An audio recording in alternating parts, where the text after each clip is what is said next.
Dan Hurley flirted with the Lakers. Then comes a book on what the pressure felt like. Today, co-author Ian O'Connor joins us to go beyond the headlines and dive into his first collaborative book with Dan Hurley. So when I got it and dove in, the Lakers drama comes up almost immediately, right? And I was hooked. Very well done. And it took me back to when I first started covering UConn, and I had been a fan for years. And I went on the air and I said, here's the reasons why Dan Hurley is not going to go to the Lakers. And so reading that took me back to that moment. I wasn't entirely right, but I got the final answer right. Tell me about that, because Dan had the green light at home.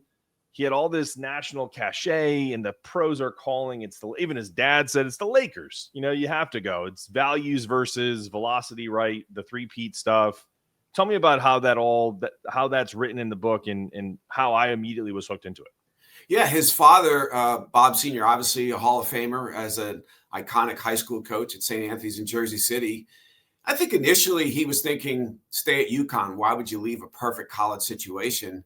Then he told me he was in the shower one day and it hit him. It's the Los Angeles Lakers. You can't turn down the Lakers.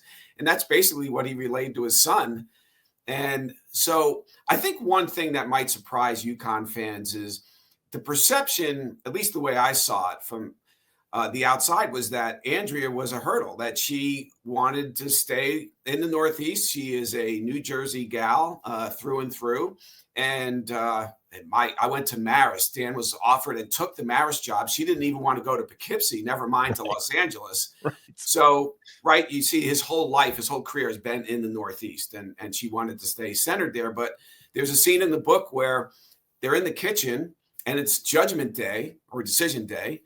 And Dan is anguished about what to do. LeBron James ultimately texted him and said, hey, I hope to see you soon. So LeBron's signing off on it. He wants Dan to be his coach. And at one point, he dove onto the kitchen floor and face first is down, anguishing over this decision. And Andrea comes up to him and basically goes to give him a high five and says, let's do it. Let's go. Let's go to Los Angeles. I'm paraphrasing now. I don't have the exact words in front of me that I wrote and you read, but she gave him a high five to say, let's do it. If it doesn't work out, we can always go back to college. And I think deep down, she probably wanted to stay, but she did not want to stand in his way if he wanted to take the job.